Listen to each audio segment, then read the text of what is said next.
नमस्कार, केवी स्टूडियो की ओर से आप सभी दर्शकों का हार्दिक अभिनंदन है, स्वागत है। मैं आपका दोस्त गौरव कुमार पाठक। आप देख रहे हैं हमारे खास कार्यक्रम कहता बेगूसराय बढ़ता बेगूसराय की इस मुहिम में चुनावी दंगल।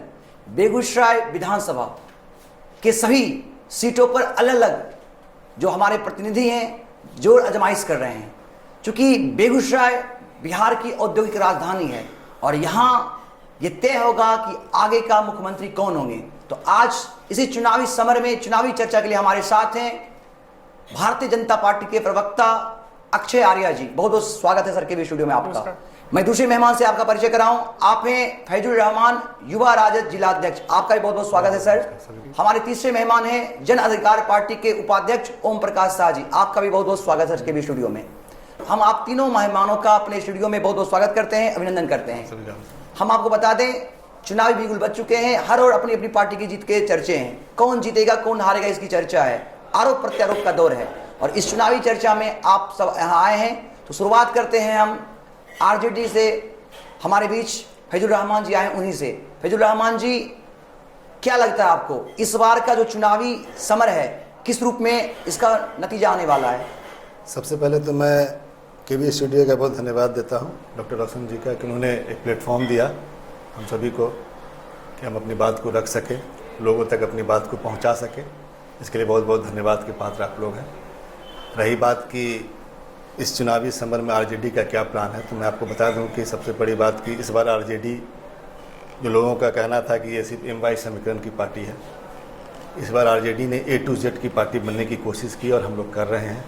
और हमारा एक ही नारा है कि विकास की बात होगी, रोज़गार की बात होगी। जिस तरह से पूरे बिहार में आज कुताहुल की स्थिति बनी हुई है, महंगाई चरम सीमा पर है, हर जगह भ्रष्टाचार का बोलबाला है, लोगों के पास रोज़गार नहीं है, लोग को बुरा हालत है, जवान इधर उधर भटक रहे हैं, शराब घर घर पहुंचाई जा रही है। इसलिए हमारे प्रतिपक्ष के नेता श्री तेजस्वी प्रसाद यादव ने आह्वान दिया है कि इस बार युवाओं की सरकार, और अगर हमारी सरकार बनती है तो हम 10 लाख लोगों को पहले ही कैबिनेट में पास करा कर लोगों को रोज़गार दी जाएगी।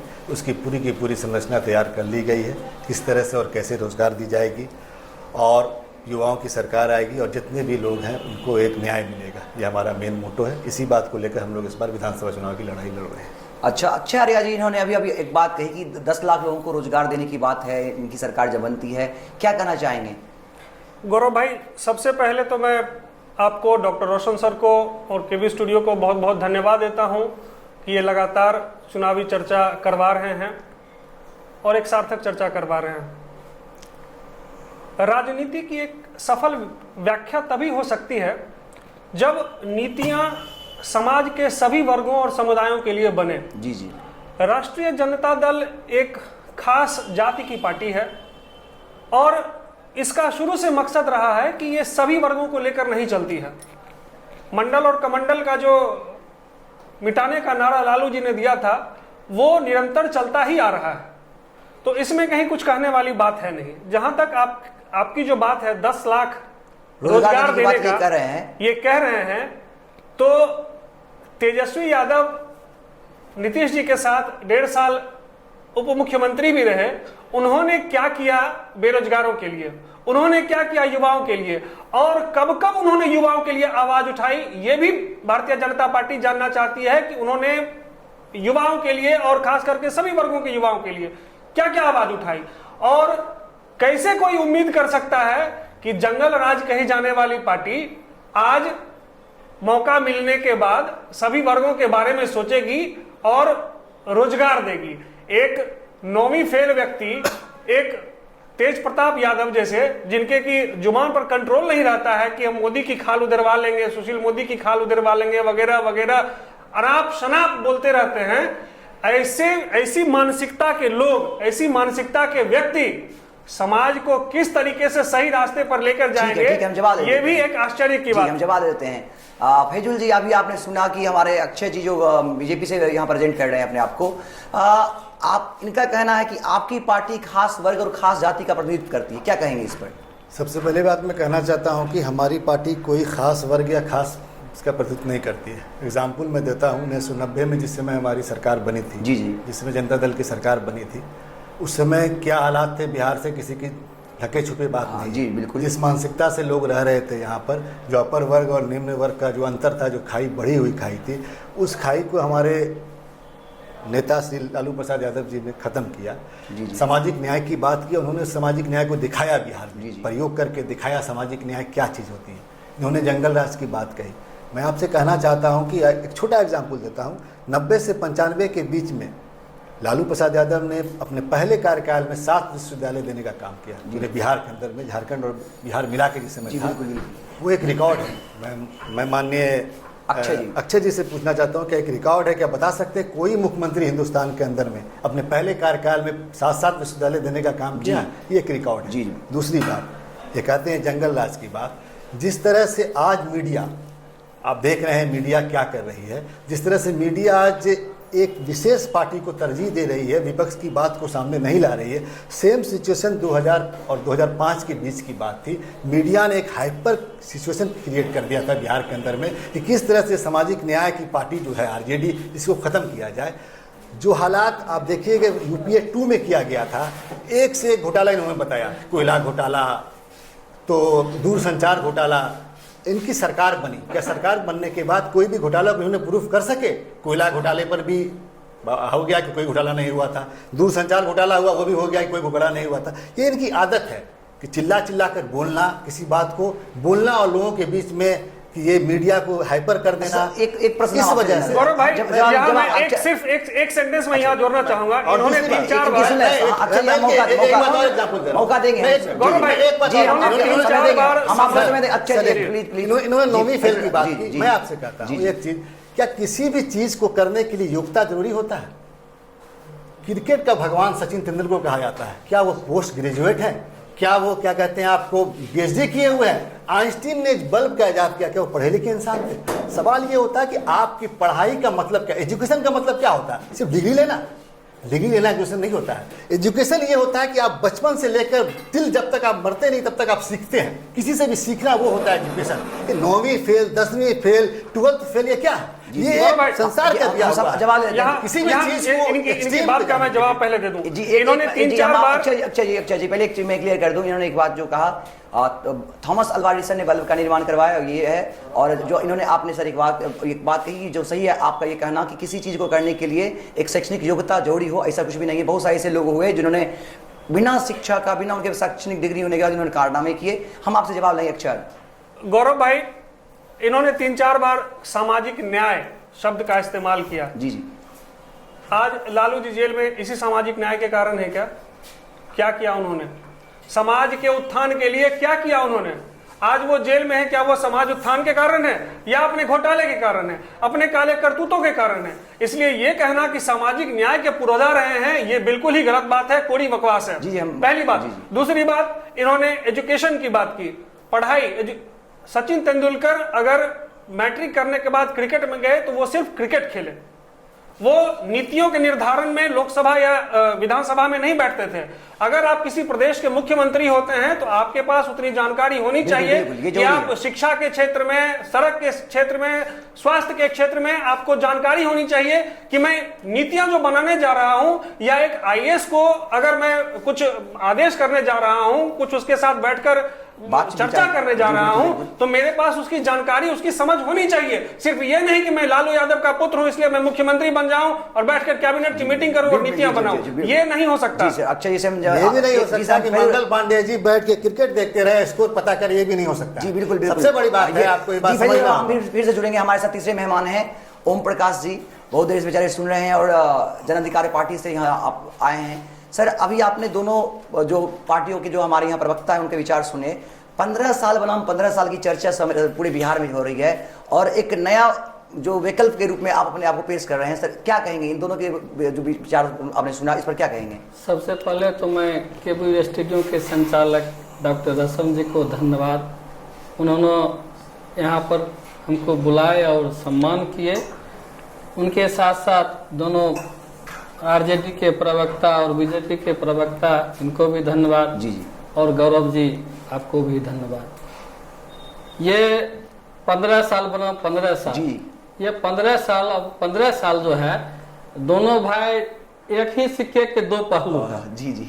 और बीजेपी जो है इसमें बीच में घुस करके मजा भी ली है। जी जी। कभी विपक्ष की भूमिका में रही है, कभी पक्ष की भूमिका में रही है। दोनों भाई मिलकर 30 साल इस राज्य को लूटा है।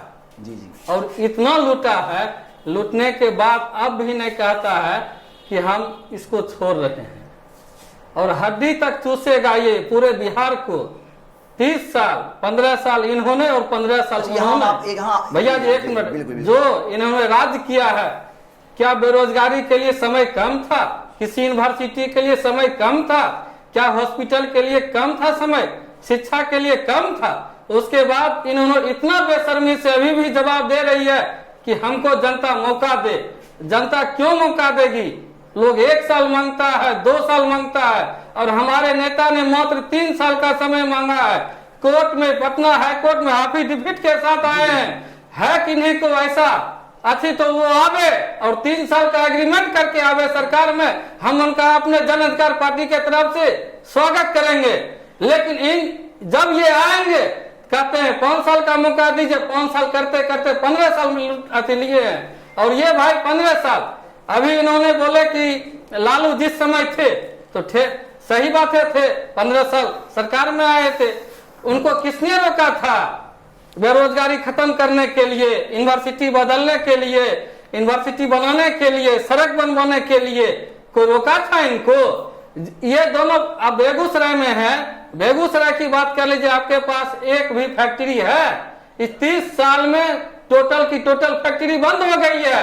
उसके बावजूद भी यहाँ का विधायक उसी पार्टी से बिलोंग करते हैं, एमपी उसी पार्टी से बिलोंग करते हैं, मेयर उपमेयर सब उन्हीं के पार्टी से है, और उसके बावजूद भी मांग रहे हैं हमको दीजिए 5 साल, हमको दीजिए 5 साल। हम आपसे एक सवाल करना चाहेंगे। अभी आपने बात की, ऐसा देखा जा रहा है कि चुनावी घोषणा होने से पहले आपके पार्टी की जो आपकी पार्टी के अध्यक्ष हैं तेजस्वी यादव के साथ उनकी खूब साठगांठ थी। क्या कारण रहा होगा वो मुझे नहीं पता, लेकिन दोनों को मंच साझा करते हुए देखा गया, और ऐसा था कि इस बार दोनों साथ साथ चुनाव लड़ेंगे, ऐसी बात थी। लेकिन फिर क्या रहा कि दोनों अब अलग अलग चुनाव लड़ रहे हैं। तो फिर आप अभी आज उनके विपक्ष में हैं, तेजस्वी यादव के खिलाफ जा रहे हैं आप, और एक समय था कि आपके पार्टी के अध्यक्ष उनके साथ बैठते थे, मंच साझा करते थे। इस पर क्या कहेंगे आप? भैया जी, हम कभी तेजस्वी यादव के ना सपोर्ट में थे ना विपक्ष में थे। मेरी पार्टी जन अधिकार पार्टी सिर्फ नीति का विरोध करती है। महागठबंधन की बात चल रही थी ना, वहाँ गठबंधन की बात कर रहे थे, उसमें भी हमारे पार्टी के जो सुप्रीमो है, उन्होंने मुख्यमंत्री के पद का जो दावेदार थे, उन्होंने 80 सीट बोले थे देने के लिए। जब उनसे बात नहीं मानी तो छोड़ दिया उनको। आज भी हमारे नेता चिराग पासवान को मुख्यमंत्री घोषित कर चुके हैं अपने स्तर से। एक बार हम आपसे ये जानना चाहेंगे, उस समय वो लालू यादव के जो 15 साल थे वो आपको बहुत अच्छे दिख रहे थे। उस समय तो उन्होंने पप्पू यादव ने कभी खुलकर उनका विरोध नहीं किया, और आज आप खुलकर विरोध कर रहे हैं उसका। 15 साल जब उनकी सरकार थी, आप पता लगा लीजिए, मेरे सांसद जब बन रहे थे इंडिपेंडेंट मतलब निर्दलीय चुनाव जीत कर आए थे, और इस बार जो राजद के टिकट पर चुनाव जीते थे, वो जबरदस्ती उनको लालू यादव जी ने टिकट थमाया था। कहा कि उन दोनों में अच्छा संपर्क था। वो बोले पप्पू जी आप ऐसे लड़ ही रहे हैं तो आप मेरे ही पार्टी से टिकट लेकर चुनाव लड़िए।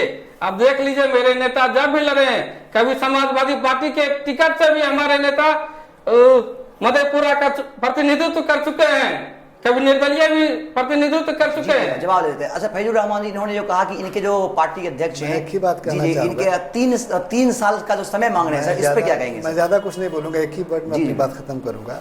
ये 3 साल का समय मांग रहे हैं। मधेपुरा से 10 साल सांसद रहे, पूर्णिया में 5 साल सांसद रहे। मधेपुरा और सहरसा का जो रोड है, रोड के हालात देख लीजिए। जब 10 साल में मधेपुरा का विकास नहीं कर सके, एक फैक्ट्री नहीं दे सके, सहरसा का विकास नहीं कर सके, वो पूरा के पूरे बिहार का क्या विकास करेंगे? ये सिर्फ उनका एक खेल है बप्पू जी का कि किसी इशू को उठाते हैं बड़ा जोर तोड़ से। जवाब गौरव भाई, इनका जो 3 साल का शपथ पत्र की जो चर्चा हो रही है, ये बहुत बड़ी विडंबना है कि पप्पू यादव जैसे लोग अब समाज का प्रतिनिधित्व कर रहे हैं और करने की सोच रहे हैं। भारत के विभिन्न जेलों से भ्रमण करके आने के बाद, कितनी हत्याओं का मुकदमा दर्ज होने के बाद, जेल जाने के बाद, तिहाड़ जाने के बाद, वहां से आकर उनके अंदर एक जागृति आई कि मैं समाज के लिए कुछ करूं। एक आईएएस के हत्याकांड में वो जेल गए थे। कोई धार्मिक व्यक्ति नहीं है वो। आप किसी भी उनका जो भी जलसा लगता है, आप देखिएगा कि वहां पैसे वो बांटते हैं, हाथ में नोट लेके वो दिखाते हैं, हर चीज का वीडियो, हर चीज का फोटो, पैसे बांट रहे हैं। उनकी बातों को आप सुनिए, किस दम्भ के साथ वो अपनी बातों को बोलते हैं और रखते हैं, पहली बात। दूसरी बात कि उनके साथ सबसे बड़ी समस्या क्या है कि वो हमेशा राजनीतिक विकल्प तलाशने के चक्कर में रहते हैं। कभी आरजेडी की बड़ाई करेंगे, कभी बीजेपी की बड़ाई करेंगे, कभी राहुल गांधी की बड़ाई करेंगे, उनका अपना कोई बेस है ही नहीं। और जब भी मौका मिले कन्हैया के साथ भी देखा जाता है, कन्हैया के साथ भी, तो वो इस तरीके के व्यक्ति ही हैं। और जब भी मौका मिले सड़क पर कूद जाएंगे, तोड़ फोड़ उत्पात, यही उनका। आप उठाकर देख लीजिए रिकॉर्ड, पप्पू यादव और जन अधिकार पार्टी का एक भी सामाजिक मुद्दे के लिए अगर उन्होंने प्रयास किया हो, सिर्फ उनका मकसद रहता है तोड़ फोड़, सरकारी चीजों को, पब्लिक प्रॉपर्टी की क्षति पहुंचाना और आपराधिक कृत्य में शामिल रहना। यही पप्पू यादव और जन अधिकार पार्टी है बस। जी सर, ओम प्रकाश जी क्या कहेंगे? अभी दोनों की बातों को आपने सुना। भैया जी, गौरव जी, सबसे बड़ी बात है अभी जो राज्य है आपका बिहार, जी बिल्कुल, विपक्ष सोया हुआ है, विपक्ष सोया हुआ है और सत्ता पक्ष मजबूती के साथ खड़ा है। जी जी, यदि सत्ता पक्ष कुछ करता है उसमें जन अधिकार पार्टी ही सिर्फ भागीदारी और विरोध करता है। आप इतिहास उल्टा करके देख लीजिए, जब सत्ता पक्ष के साथ विपक्ष खड़ा नहीं होता है, नंगा नृत्य करता है सत्ता पक्ष। और रह गई बात ये, इन्होंने पप्पू यादव जी के बारे में बोले हैं पैसा बांटता है, आपको किसने रोका है? किसने रोका है पैसा बांटने में, गरीब लोगों की सेवा करने में? किसने रोका है? आज जब कोरोना की हालत थी, उन्होंने 40 लाख लोगों को शरीर में टच करवाया है कि नहीं के पास? इनके बड़े बड़े नेता और मंत्री घर में बैठे और एसी में रहते हुए उनको कोरोना पकड़ लेता है, और जब मेरे नेता रोड पर रहते हैं उस समय भी उनको कोरोना नहीं पकड़ता है। रह गई बात अपराध की बात, इनके नेता कल परसों 2-4 दिन पहले लाल कृष्ण आडवाणी जी बरी हुए हैं, आपराधिक मुकदमा था, देशद्रोह का मुकदमा था, मस्जिद का मुकदमा था। अब लाल कृष्ण आडवाणी की बात कर रहे हैं भैया जी, एक मिनट, उन्होंने यहाँ हम काटना चाहेंगे, उन पर जो केस लगा था, कोर्ट ने बरी किया है। इन्होंने बीजेपी वालों ने मेरे नेता को बरी नहीं किया है। इनको बोलने के उस मैटर में कोई अधिकार नहीं है। हम लाल कृष्ण आडवाणी पर कभी बोले हैं, नरेंद्र मोदी पर कभी बोले हैं हम? देखिए गौरव भाई, लाल कृष्ण आडवाणी जी देश आरोप किसी पर भी लग सकता है, राजनीतिक प्रतिद्वंदता के कारण उन पर आरोप लगा था। ये बिल्कुल सही बोल रहे हैं कि आरोप किसी पर भी लग सकता है। लाल कृष्ण आडवाणी पर भी आरोप लगा, वो बरी हो गए, तिहाड़ से रिटर्न नहीं हुए हैं, किसी जेल से रिटर्न नहीं हुए हैं, उन पर मुकदमा सिद्ध नहीं हुआ कोई भी। और मुकदमा, सही बात है कि किसी पर कोई भी लगा सकता है, मैं उसकी बात नहीं कर रहा हूं।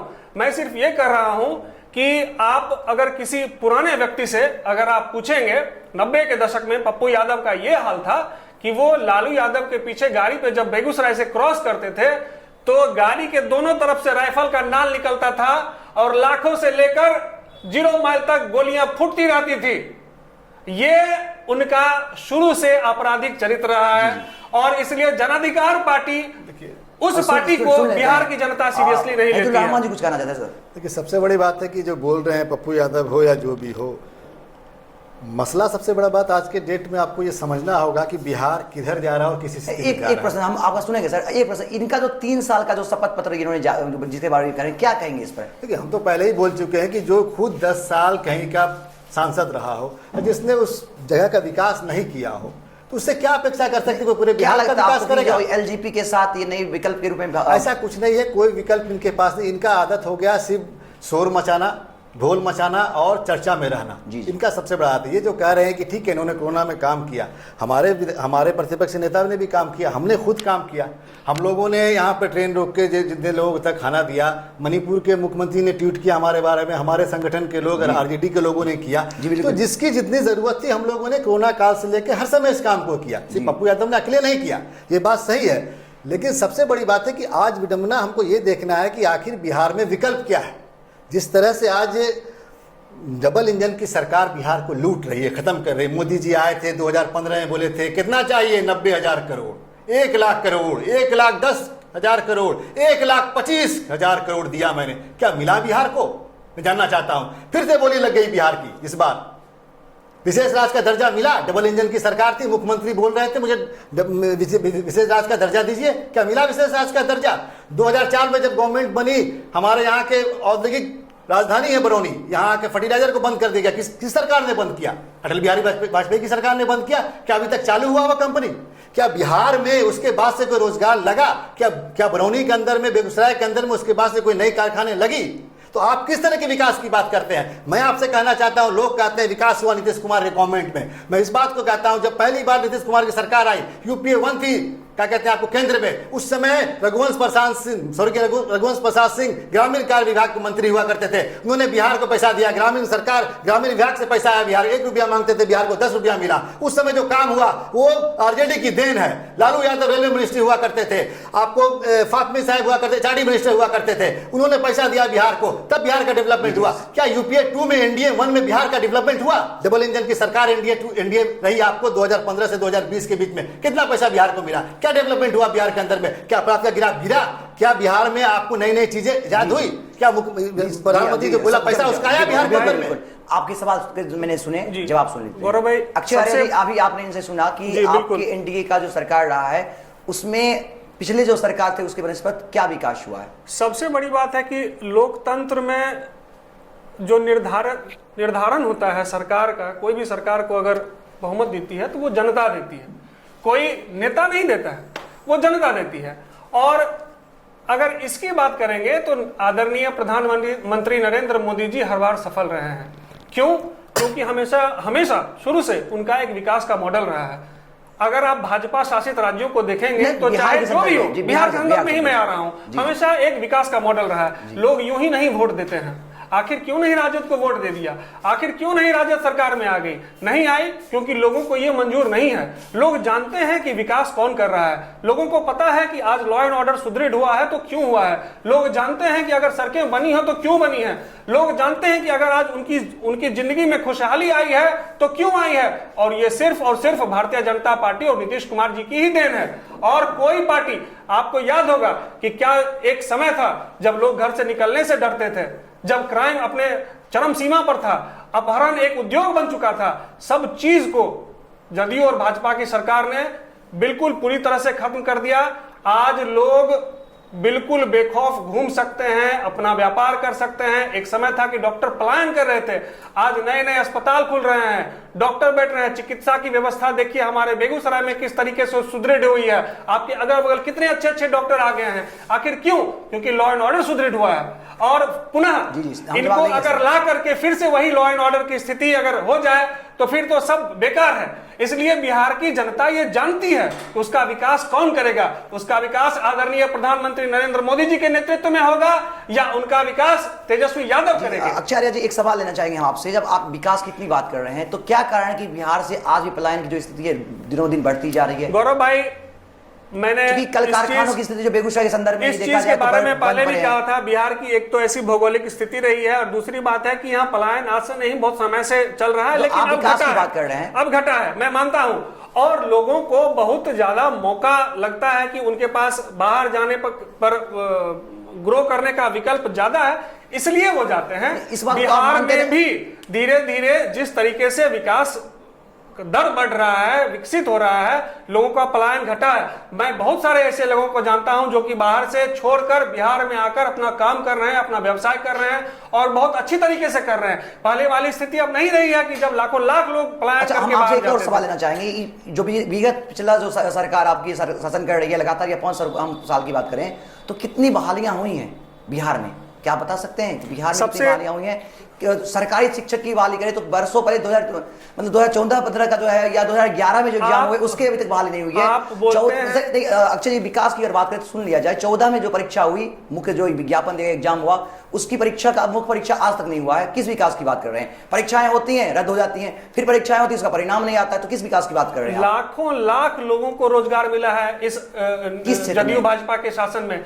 इतने ज्यादा शिक्षक, आप प्रखंड स्तर पर चले जाइए, आप अनुमंडल स्तर पर चले जाइए, लाखों की संख्या में बहाली हुई है। और आप वो रिकॉर्ड अगर चाहें तो इंटरनेट और अखबार में देख सकते हैं कि किस तरीके से। मैं मानता हूं कि सबकी बहाली आज भी जानकारी मैं आपको दे दूं कि बिहार में आज भी शिक्षकों के पद समूचे भारत में सबसे ज्यादा खाली हैं। ये भी बात मानना होगा उसका आपको। भी रोस्टर बन रहा है। आप अगर न्यूज पढ़ेंगे तो आपको पता चलेगा कि उसका भी रोस्टर बन रहा है।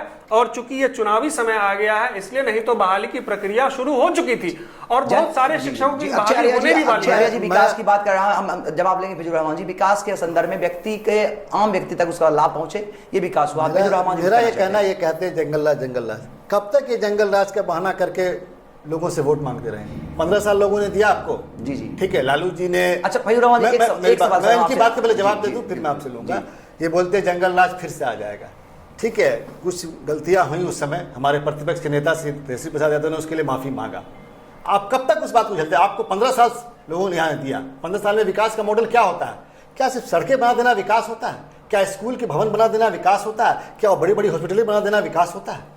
विकास ये होता है कि हॉस्पिटल में डॉक्टर होने चाहिए। क्या आप बलिया में जाके देखिए डॉक्टर। मैं आपके बीच में नहीं बोला। मैं कहना चाहता हूँ, आप बड़े बड़े बिल्डिंगें बना दे रहे हैं, क्या हॉस्पिटल में डॉक्टर्स हैं? दवाई मिल रही है? क्या स्कूल में टीचर्स हैं? बच्चों को सही टाइम पर खाना, ठीक है खाना दे रहे हैं, वो भी आपको बाहर से आ रहा है? क्या पढ़ाई हो रही है? विकास बौद्धिक विकास होना चाहिए। विकास का पैमाना ये होना चाहिए कि अगर टीचर पढ़ा रहे हैं तो उसकी गुणवत्ता की होना चाहिए कि बच्चे क्या पढ़ रहे हैं। उन्होंने बोला बड़े बड़े हॉस्पिटल्स बन रहे हैं। हॉस्पिटल्स कौन से हॉस्पिटल्स बन रहे हैं? प्राइवेट हॉस्पिटल्स बन रहे हैं। आप प्राइवेटाइजेशन की तरफ जा रहे हैं। आज एक गरीब आदमी किसी डॉक्टर के पास जाता है तो क्या उसके पास 1000 रुपया 5000 रुपया कहां से लाएगा? वो सरकारी हॉस्पिटल में डॉक्टर्स अवेलेबल नहीं है, सरकारी हॉस्पिटल में आपको दवाई अवेलेबल नहीं है, सिर्फ और सिर्फ वहां पर प्रसूति रोग के अलावा कोई इलाज नहीं होता है वहां पर। ये विकास मॉडल है बिहार का? कब तक का 15 साल लोगों को झांसा देते रहिएगा? कब तक प्लान नहीं रुकेगा? आप कहते हैं प्लान से लोगों को अच्छा लोगों को रोजगार मिल रहा है बाहर। क्या बिहार के लोग जब बंगाल में जाकर, जब दिल्ली में जाकर, जब महाराष्ट्र में जाकर जब वहां पर उसको विकसित कर सकते हैं, तो क्या बिहार में रहकर बिहार को विकसित नहीं कर सकता? क्योंकि ये चीज हम राजनेताओं में कमी है। इस कमी को पूरा करने के लिए तेजस्वी यादव ने आह्वान किया है कि हम बिहार में बिहार के लोगों को रोजगार देंगे। एक रोल मॉडल बनाया जाएगा, लोगों को रोजगार दी जाएगी। धन्यवाद जी। एक सवाल सर आपसे कि आपने सारी बातें कही, सही बात है। जो आप लगातार कह रहे हैं कि अगर क्या कारण है, अगर आप विकास नहीं कर रहे हैं या जितने विकास होना चाहिए उस अपेक्षा विकास नहीं हो रहा है, तो क्या कारण है कि आपकी पार्टी से जनता मुंह मोड़ रही है या उनको लगातार 15 साल से सरकार बनाने नहीं दी? मैं आपसे फिर कह रहा हूं, हमारी पार्टी ने विकास किया। मैं एग्जांपल दिया आपको कि पहले 5 साल में 7 विश्वविद्यालय खोला। इन्होंने 15 साल में कितने विश्वविद्यालय खोले मुझे गारंटी दे। बिहार में जनता के साथ क्यों नहीं है? जनता क्यों नहीं? समझिए, जनता आज आप समझिए कि आज नरेंद्र मोदी के साथ पूरे हिंदुस्तान की जनता है। नरेंद्र मोदी बोलते हैं कि नाले से गैस बनाओ। आपको पता है नाले से गैस निकलने के बाद वो जलेगी? बोलते हैं ऑक्सीजन को अलग कर दो। कल उनका स्टेटमेंट आया। क्या ये सब है भाई? इसको भी लोग पढ़े लिखे लोग पता नहीं क्या समझ रहे हैं इस बात को। मैं आपसे कहना चाहता हूं, सबसे बड़ी बात है कि आज हिंदुस्तान के अंदर में लोगों को विकास एक अलग मॉडल दिखाया जा रहा है। लोगों को धार्मिक नजरिया से दिखाया जा रहा है। लोगों के अंदर में लोगों को जब एक धर्म जब अफीम की तरह हो गया लोगों को, ये अफीम जब लोगों के जहन में चला जाएगा, टाइम लगता है अफीम को खत्म होने के लिए। हिटलर जब वहां जब जर्मनी में था, जब तक वो हिटलर गद्दी पे रहा, तब तक जो चीज उसने कहा वहां के लोगों ने माना कि देश के लिए, विकास के लिए है और देश परी है। लेकिन जब उसकी मौत के बाद हिटलर को पूछने वाला कोई नहीं है। यही हालात हिंदुस्तान के अंदर हो गया। ये हालात हो गया कि मोदी जी जो कहते हैं बिना समझे, रात के अंधेरे में सुनिए, रात के अंधेरे में 8 बजे नोटबंदी कर देते हैं, टाइम नहीं। रात के अंधेरे में 8 बजे आके भाई 12 बजे रात से आपको बंद हो गया पूरा हिंदुस्तान। आप सोचिए कोरोना महामारी के बारे में आपको जानना चाहता हूं। राहुल गांधी ने 30 जनवरी को बोला हिंदुस्तान थ्रेट के पोजीशन पे है। आपने नमस्ते ट्रंप का प्रोग्राम कराया। आज पूरा का पूरा गुजरात जल रहा है कोरोना की वजह से। 14 मार्च के दिन देश के क्या कहते हैं आपको मिनिस्टर जो आपको इसके हुए हेल्थ मिनिस्टर ने बोला कोरोना देश में कोई थ्रेट नहीं है, क्योंकि उनको मध्य प्रदेश में सरकार बनानी थी। और 22 तारीख को आपने पूरे के पूरे हिंदुस्तान में बंदी करवा दिया। एक हफ्ता में थ्रेट बन गया आपको। सोचिए, आज छोटा सा मुल्क बांग्लादेश बगल में है, उसने 1 हफ्ता का टाइम दिया लोगों को वहां पर कि जो लोग आप लोग हैं आप 1 हफ्ता के अंदर अपने घर चले जाइए, हम वहां पर शटडाउन करने वाले। आज बांग्लादेश रिकवर कर चुका है। आज हमारे देश में डेली 1 लाख कोरोना के पेशेंट हो रहे हैं। इसके जिम्मेदार कौन है? मोदी जी की 8 बजे सवाल ले लिया, जवाब समझना होगा हमें। हम सब आपसे जवाब लेंगे। कुछ हम ओम प्रकाश जी से जाना चाहेंगे। ओम प्रकाश जी, अभी अक्षय जी ने विकास की बात कही, क्या कहेंगे? आपको क्या लगता है कि जो विकास बिहार में 15 साल में होने चाहिए, क्या सच में विकास हुआ, बदलाव हुए हैं? पहले तो भैया जी हम बेगूसराय की बात अच्छा, बेगूसराय के संदर्भ में ही बेगूसराय में विकास क्या हुआ है? अभी भैया जी चट्टी रोड इधर से आए हैं। जी जी। 8 दिन से बारिश बेगूसराय में बंद है। जी जी। उसके बाद शनिचरा स्थान के पास इतना पानी है, ये हुआ विकास। जिस दिन बारिश हुई थी, एसपी साहब के हम ऑफिस में गए थे, उस समय 1.5 से 2 फीट पानी था, कचहरी रोड पूरा डूबा हुआ था। यही है आपके बेगूसराय का विकास। अब चलते हैं बिहार की बात। पटना राजेंद्र नगर जी जी जो 1 साल पहले बारिश हुई थी, बारिश दुर्गा पूजा के ही समथिंग समय था, और उस समय बारिश के पानी से पटना डूब जाता है। उसके इर्द गिर्द जितना विधानसभा है लगभग बीजेपी के विधायक हैं। वहाँ का मेयर भैया जी सीता साहू, वो भी बीजेपी के उप मुख्यमंत्री बीजेपी के, और उस राज्य के उप मुख्यमंत्री से आप क्या भरोसा करिएगा जो अपने जीने के लिए बेहाल हो, हाथ पेट पत्नी और बच्चा, यहाँ तक कि गार्ड को भी छोड़ दिया था रूम में। उनको मेरे सांसद साहब ने खाना खिलाया और उनको घर से आदमी भेजवा करके निकाला है। यही है बीजेपी का विकास। और दूसरी नंबर हम बात करते हैं, कल परसों इनके कार्यकर्ता की हत्या हो जाती है। यही है बीजेपी की विकास। जो सरकार अपने कार्यकर्ता की रक्षा नहीं कर सकती है और विकास की बात करती है। विश्वकर्मा पूजा 17 तारीख को डबल मर्डर होता है एनएच पर। यही है बिहार का विकास। कल परसों 2 साल पहले चलिया बरियारपुर के साइड में एक परिवार की, पूरे परिवार की हत्या हो जाती है। यही है बेगूसराय की विकास। और यहाँ स्टेडियम में बैठ करके आप विकास की बात करते हैं, कभी रोड पर जाकर के विकास की बात करिए, ओवरब्रिज के नीचे जाकर के विकास की बात करिए। ओम प्रकाश जी, अक्षय आर्या जी, आपने कहा कि बिहार अपराध मुक्त है। इन्होंने जो अभी बताया, जो हमें बीजेपी की कार्यकर्ता भी अपराध मुक्त से बाहर है। जब इनकी कार्यकर्ता खुद अपने आप को सुरक्षित महसूस करती है कि किस विकास की बात और किस अपराध मुक्त की बात करते हैं, हमको ये बात भैया जी बता दें कि आपने अपराध मुक्त की बात किया। बहुत सारे सवाल हो गए। सबसे पहले तो हमारे राजद के प्रवक्ता बंधु ने जो बात उठाई, मैं उसका जवाब दे दूं। राजद का विकास का क्या मॉडल है?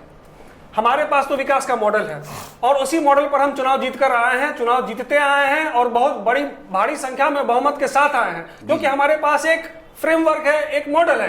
राजद के पास क्या विकास का मॉडल है, ये अगर जनता के पास जाएंगे तो किस विकास के मॉडल की बात करेंगे, क्या दिखाएंगे, ये पहली बात। दूसरी बात, मैं पुनः इनसे कहूंगा कि इन्होंने सरकारी अस्पताल की बात कही। इस स्टूडियो से कोई ज्यादा दूर सदर अस्पताल नहीं है, एक बार जरा जाकर घूम आए। प्राइवेट हॉस्पिटल से अगर ज्यादा साफ सुथरा, अगर वहां का वातावरण, वहां का ऑपरेशन थिएटर, वहां का ओपीडी वार्ड अगर नहीं मिले तो आप बिल्कुल कहिए कि सरकारी अस्पताल में विकास नहीं हुआ है। आप जरा घूम कर तो आइए सदर अस्पताल बेगूसराय, देखिए कि किस तरीके से विकास हुआ है सरकारी अस्पतालों का। आपको हमेशा डॉक्टर नर्स ऑन ड्यूटी मिलेंगे। दूसरी बात। तीसरी बात, ये मजाक उड़ा रहे थे कि मोदी जी ने कहा कि हम इस तरीके से ये बनाएंगे। अभी कुछ दिन पहले हमारे सांसद आदरणीय गिरिराज सिंह बेगूसराय आए थे और उन्होंने कहा कि आईवीएफ तकनीक के जरिए हम एक गाय से लगभग 100 बच्चे देंगे। हम ऐसी तकनीक विकसित कर रहे हैं और ऐसे राजद के भाई लोगों ने बहुत मजाक उड़ाया, सीपीआई वालों ने, और ये अब सिद्ध हो चुका है, ये अब पेपर में भी आ चुका है और साइंटिस्ट भी प्रूव कर चुके हैं कि शॉर्टेड सेक्स सीमेन के थ्रू, आईवीएफ तकनीक के थ्रू एक गाय से 80, 90, 100 बच्चे तक प्रजनन किए जा सकते हैं, हो सकते हैं और ये हो भी रहा है। हाँ, जी। ये शुरू भी हो चुका है। रही ये बात, अभी हमारे जन अधिकार पार्टी के प्रवक्ता बंधु कह रहे थे अपराध की बात, कार्यकर्ता की हत्या हो गई। हमारे एक कार्यकर्ता धीरज की बात कर रहे थे, स्वर्गीय धीरज भाई की हत्या हुई, तो वो उसके लिए हम लोगों ने बहुत विरोध भी किया, बहुत ज्यादा उग्र भी हुए। हम लोगों ने प्रशासन से भी बात किया और वहां जो भी चीजें थी पुलिस क्लियर कर चुकी है कि मामला क्या था, मैटर क्या था। वो सारी बातें अब आ गई हैं पब्लिक डोमेन में। और गाहे बगाहे जगह अगर हत्याएं होती हैं तो अनुसंधान भी बहुत तेजी से हो रही है।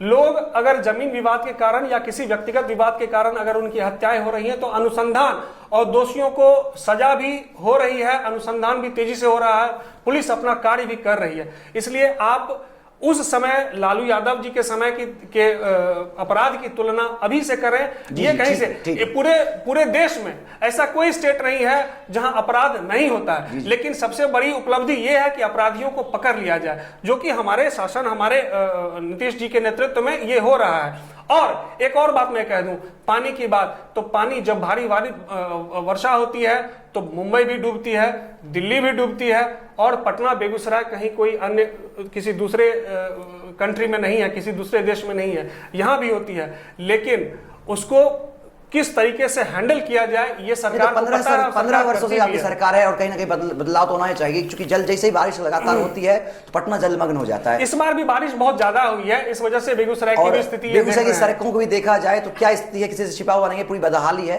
अच्छा ठीक है, आप लोगों ने अपनी अपनी चर्चाएं रखी, अपने अपने बात रखे। अब हम आप लोगों से बारी बारी से, चूंकि इस चुनावी समय में आने वाले विधानसभा के लिए, जो हमारे बिहार की जनता के लिए आपके जो पार्टी हैं, अब तीनों पार्टी आप अलायंस है जदयू के साथ, बीजेपी जदयू के साथ अलायंस है, महागठबंधन में राजद के साथ कांग्रेस है, सीपीआई है, और भी बहुत सारी पार्टियां, छोटी मोटी पार्टियां हैं।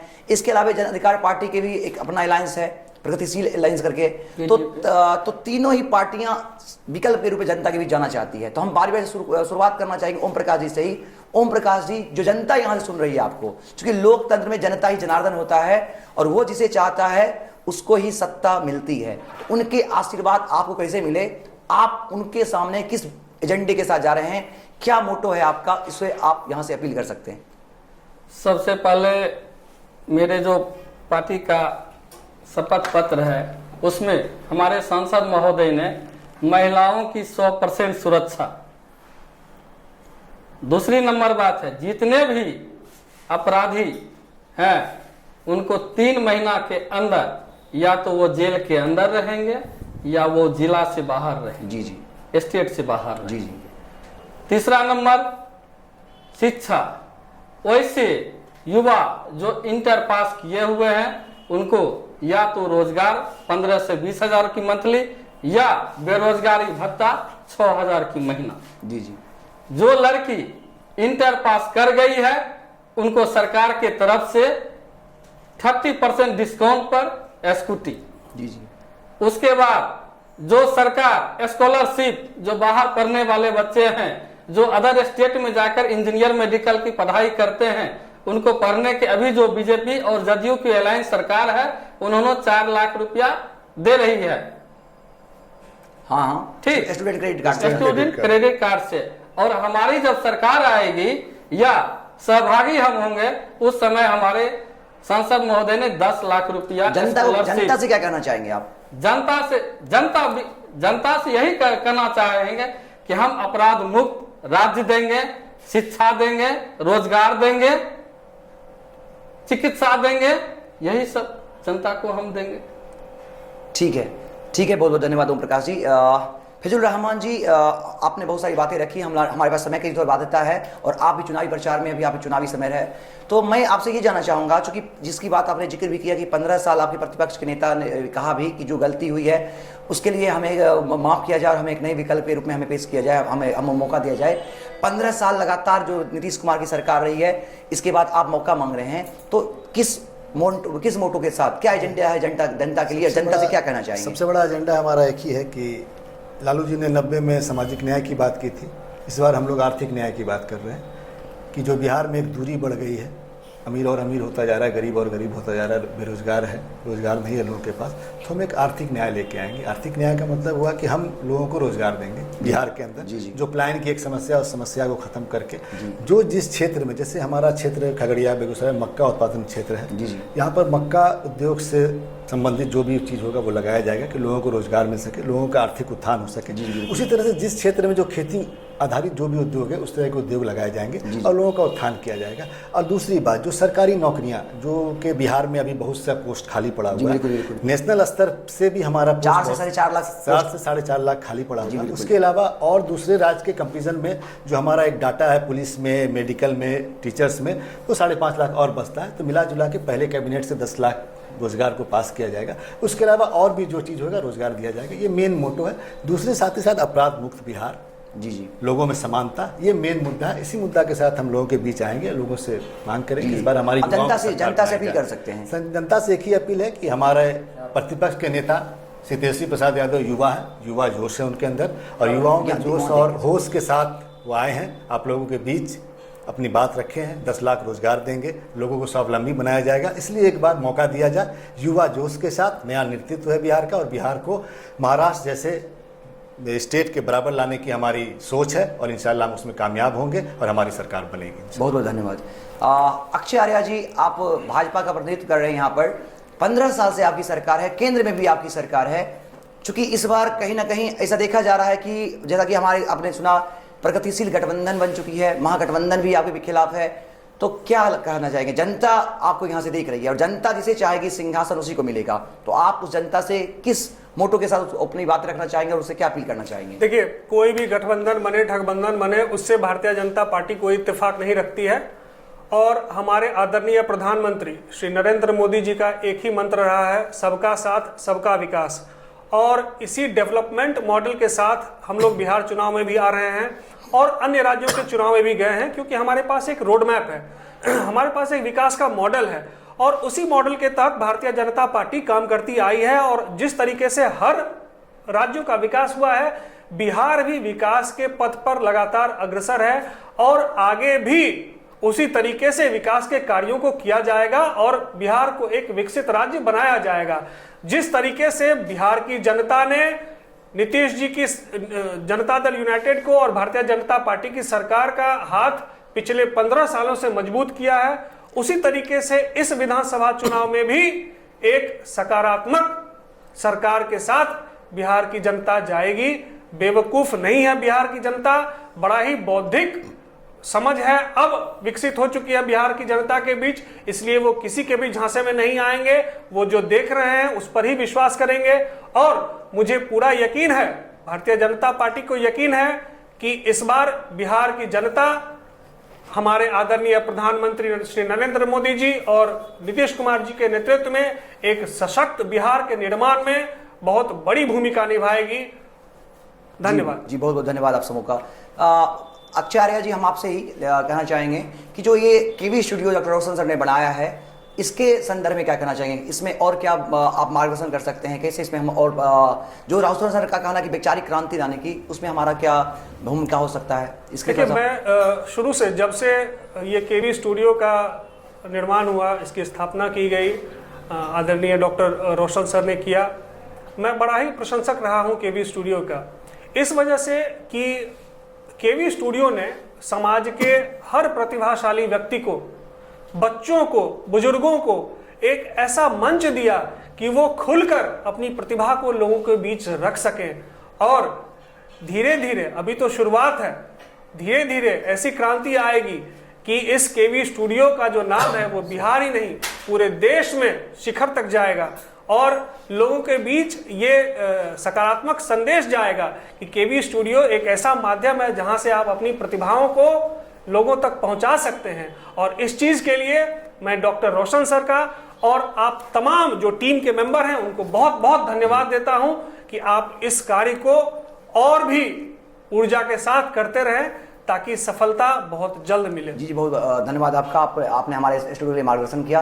मिजुर रहमान जी, डॉक्टर रोशन सर ने एक मंच बनाया यहाँ के लोगों के व्यक्तिगत जो भी अलग अलग क्षेत्रों में बेगूसराय का प्रतिनिधित्व कर रहे हैं, बेगूसराय का पहचान बने हुए हैं, या उनके विचार से संपूर्ण बेगूसराय को कुछ ना कुछ विकास की ओर दिशा मिल रहा है, दशा मिल रहा है, उसके लिए ये मंच है, क्या कहना चाहेंगे? सबसे पहली बात को मैं बहुत बहुत आभारी हूँ डॉक्टर असल कुमार जी का, और बेगूसराय की जनता मेरे ख्याल से बहुत बड़ी आभारी होगी, क्योंकि इस छोटे से जगह पे एक इतना अच्छा प्लेटफॉर्म मिलना ये बहुत बड़ी बात है। हम जैसे छोटे लोगों के लिए जो कि एक प्लेटफॉर्म तलाश करते हैं, चाहे जो भी लोग हों, जिस राजनीतिक दल के भी लोग हों, वो प्लेटफॉर्म तलाश करते हैं कि हमें एक मौका मिले कि हमारे अपनी बात लोगों तक पहुंचा सके, एक बहुत बड़ा माध्यम है। उसके लिए मैं डॉक्टर रोशन कुमार जी का और आप तमाम लोगों का बहुत शुक्रगुजार हूँ। साथ ही साथ बेगूसराय के लोग भी बहुत बड़े शुक्रगुजार होंगे, चाहे वो जिस फील्ड से भी आते हैं, चाहे वो पॉलिटिक्स के फील्ड से हो, चाहे जिस फील्ड से भी हो, उनको एक मौका मिला है अपने आप को निखारने का।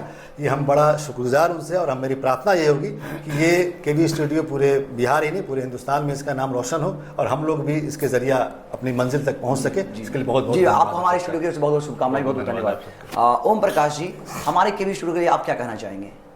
सबसे पहले तो आपने जो ये मंच दिया है उनके लिए डॉक्टर रोशन जी को और आपके पूरे टीम को धन्यवाद। रह गई बात, ये जो मंच आपका है, ये गरीब अधिकार मंच के पटल पर सबके लिए मंच पटल पे आएगा और ये जन जन तक संदेश देगा कि यहाँ से कोई भी बात यदि बोले तो वो पूरे बिहार जनमानस और तक। हिंदुस्तान के आम जनमानस में फैले और इस आवाज से उस गरीब की आवाज बनेगी। यही हम आपके स्टूडियो की कामना करते हैं और ठाकुर डॉक्टर राजेश जी और आप पूरे मीडिया को डॉक्टर रोशन जन अधिकार पार्टी और सब भाई की तरफ से हार्दिक फिर से बोलिए, अभिनंदन डॉक्टर करते हैं। डॉक्टर रोशन जी को हार्दिक अभिनंदन करते हैं। जी बहुत बहुत धन्यवाद आप तमाम अतिथियों का कि आपने व्यस्तता से समय निकाल कर स्टूडियो को दिया और अपने विचार साझा किए। बहुत बहुत धन्यवाद पूरे स्टूडियो की ओर से।